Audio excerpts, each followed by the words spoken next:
I think the battle that you sometimes fight as someone that's interested in the paranormal is balancing between needing legitimate evidence that it's real and also just enjoying the discussion and the existence of it, or being able to just be along for the ride and like the story. And that's about the direction that I've been going in for some time. Is, you know what, I'm already convinced of what I know and what I believe in and what I've experienced, and now I like the stories. Shows like My Ghost Story or Most Terrifying, Paranormal Survivor, the penultimate A Haunting.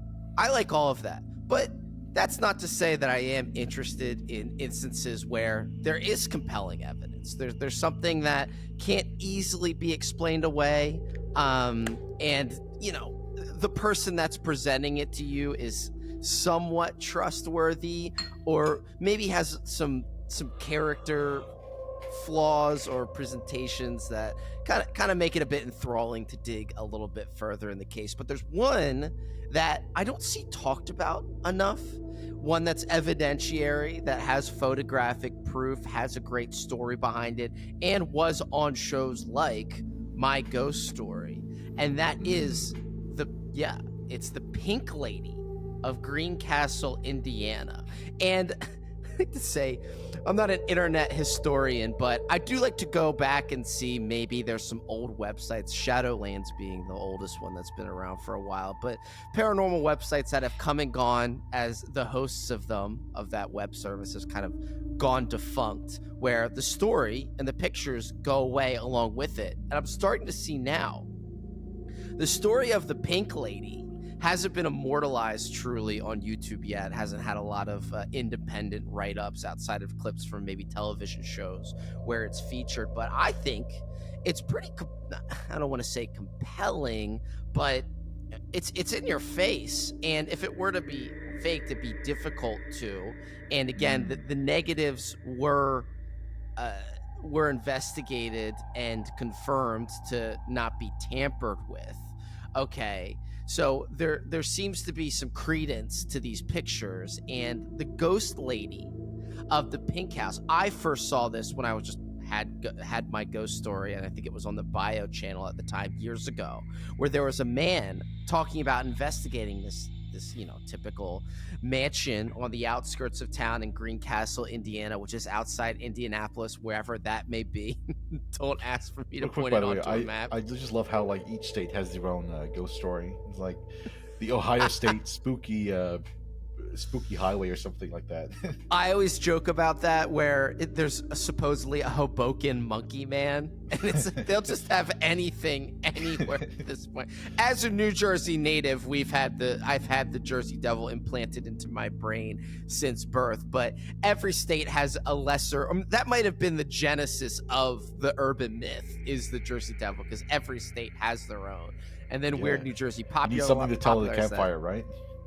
Exactly, and it just so happens to be in this very town, right? But it was less so the case in this Greencastle, Indiana story. So this guy, and I guess not to be repetitive, but his name is Guy Winters, and he went on an investigation at this mansion in Greencastle, Indiana, which unfortunately has since been torn down.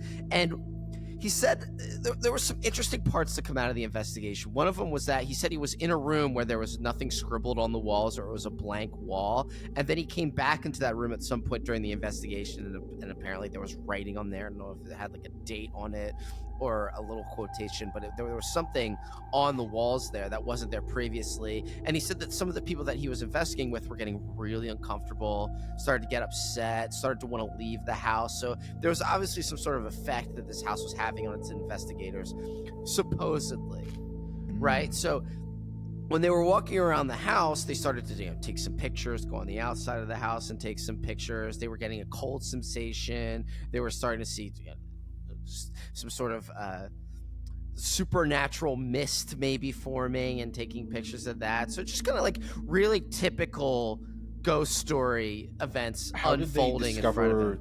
The house in the first place? Were they called to it by the residents, or what?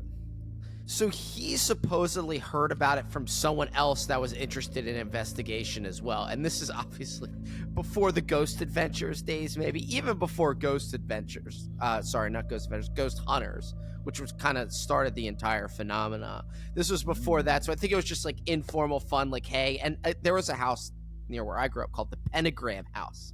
And I think that a lot of people have something similar, like we were talking about, where, you know, this is some crazy house where we have some stories of like this man killing his entire family, which seems to be an urban legend that's kind of in a lot of different towns. And this kind of had stories behind it. And he said his friend investigated and said, hey, if you're really interested in paranormal, you should check it out because there's something strange going on at this house. So the main part that I want to get to is, yes, it has all the typical hallmarks of a scary investigation. And I noticed during the video that a lot of these houses have, you know, as a not that I just mentioned it before, but a lot of these houses, when you go into them, someone that's done investigations, myself, quote unquote, more like just walking around these urban myth houses with my friends, you'd see, you know, pentagrams on the wall, or, you know, hail Satan, and like just you know, really boring stereotypical, like we were here, we're spray painting edgy stuff in the house. I noticed during his investigation there was none of that on the walls, so that gives it like an air of seriousness to what's been going on in the house. It seemed like it wasn't tainted by the typical urban presence or suburban presence of bored teenagers that kind of mark it up and, you know, kind of want to shock people. So yeah, there was nothing like that on the walls, which I thought was interesting, and it's just something that I noticed while he was walking around there from his videotapes. And obviously the finale of it, or the part that really made it have some staying power, and the reason he submitted this video and went on My Ghost Story, was they took pictures of the outside of the house, which we're showing in the video here. And when people say, oh, there's no evidence of ghosts caught on camera, this is one where maybe you could show it to them and say, well, there was the ghost lady of the pink house, which you can't prove now or disprove because they have the negatives and was shown not to be tampered with. You could do overexposure on the lens maybe, and put someone in that window, overexpose the lens, and that you was have my kind question. of like how hard is it to replicate this sort of effect if you want to do it yourself, you know? I think any purported ghost picture that exists could be done through practical means. And how hard is it to fake this one? I wouldn't know how to do it, and I don't know if the person, Guy Winner, supposedly doesn't have any of the experience that you would need to be able to replicate something like this, according to him, and maybe people that know him that were able to give that kind of testimony. But I'll just point out, as someone interested in the paranormal and not as concerned with the proof of them, I like these pictures a lot. I find them haunting and strange. Well, I don't say literally haunting, but that feeling that they evoke, there's like some weird longing in this person. She's like holding up her arms and gesturing towards them and looking at them, and there's so many of them. And there's one where she's like gold and like vibrant, and I feel like if I were to try and fake this, I would only do one. You know what I mean? I would be like, here's the window with nothing in it. I took 2 more pictures and she appeared in one of these. If you're going and faking this, you're gonna say, like, look, I happened to catch 5 pictures of this woman in a bunch of different poses. I don't know. Maybe he just thinks we're all idiots, which, I mean, I maybe admittedly am in this case, but I think they're great pictures. So, putting aside whether you think they're real, yeah, it's like a photo shoot. He's like, work it for me. You know what I mean? She's like, lift her arm, does this, you know, like, look really scary in this I'm one. looking at the picture right now. I mean, it looks transparent, so that must be a bit harder to make than fucking something else, right? Like, the fact that it's transparent, it must take some skill to replicate. Yeah, exactly. Let's say I have zero knowledge of photography tricks or practices like that, so I wouldn't even know where to start. And maybe he had just as much or as little. Like you mentioned, this was in the 80s, right? So it must be even harder back then. Yeah, it was like mid 90s, I think, possibly very early 2000s, but enough to the point where the pictures look grainy and they're film. And when you see the video that has his clip from the bio channel on My Ghost Story was at least 10 years old on YouTube, which is so funny now, by the way, that we can go on YouTube. I saw a video on YouTube that was 15 years old the other day. It's kind of upsetting that we've gotten to that point, but that's just called getting old. So, but what is it? What to me, it kind of. I kind of like the feeling that these pictures invoke. I think they're genuinely creepy, but also not at the same time. There's something kind of regal about them. It's like a woman in a gown, and it's like an impressionist painting. It's like the outline of a woman. It's not like a true woman. You know what I mean? It's not you know what comes to my mind? It's like this Yeah. ghost doesn't know that she's dead, and she just thinks that she's still alive, and she's just waving to people outside the house, like, "Yo, what's up?" You know. I like that. I like that thought. So the story, to kind of expand on this a little bit further, and this is the part I don't like, they showed his tapes to the local news, and the local news aired, this picture and said, is there anything in this town of Greencastle, Indiana, who knows something about this house, who lives in this house? And this old lady came forward, who's Mary Riddle, and I think she was just trying to feel important, but she said, oh, that's the house where, and apparently she was able to prove this through documentation, who cares, but she said, oh, that's the house where I grew up, and that looks like my mom, Mary O'Hare. And I'm just like, why do you have to take the mystique out of it? It's like, so that's your mom? You know what I mean? Why can't it just be some unknown woman that we don't know who she is, and she's just gesturing towards us, and we can kind of use our imagination from there? There has to be some story about it and she never said, oh, my mom went through a rough relationship and was abused, and this is her. There was no story behind it. It was just, well, that's my boring old mom waving out the window at the house. I'm like, well, that kind of takes the fun out of it. I hope that it's not your mom. I hope it's someone else. I don't know. That makes it like more charming to me. Like, just some like some that? random Okay. person's mom just like waving out the window, like, get off my lawn, sonny. Yeah, that's a good full point. spectral form, like, damn, I know. To me, it just made me feel like, oh, I'm a part of this too. Just like a bored old lady in a town saying, like, oh, that's my. It's like, yeah, well, you got nothing else going on. Of course, it's your mom. I guess she's got nothing else going on in the afterlife too. And she's just appearing like that. But the main reason why I wanted to talk about this is because I don't know why it isn't talked about more. I mean, when you see, there's tons of lists where it's like top 10 ghost photos ever taken. Most of them have been disproven by now, especially when I talk about old flash videos like JK Cinema that supposedly had proof of ghosts. And it's like, most of these have been shown over time to be camera tricks or unintentional camera movements, or the person later admitted that it was a fraud. But this one, whoever this guy is, Guy Winters, he stuck to his story all these years, and it's never been able to be disproven. And I think that's pretty interesting. And unfortunately, there could never be a reinvestigation because from his video, it got so popular, at least locally, they had to demolish the house, which always bothers me when they go into it. What else are you doing with that land? There's nothing on that land right now. So maybe just consider it a historical, historical land and just try and preserve it.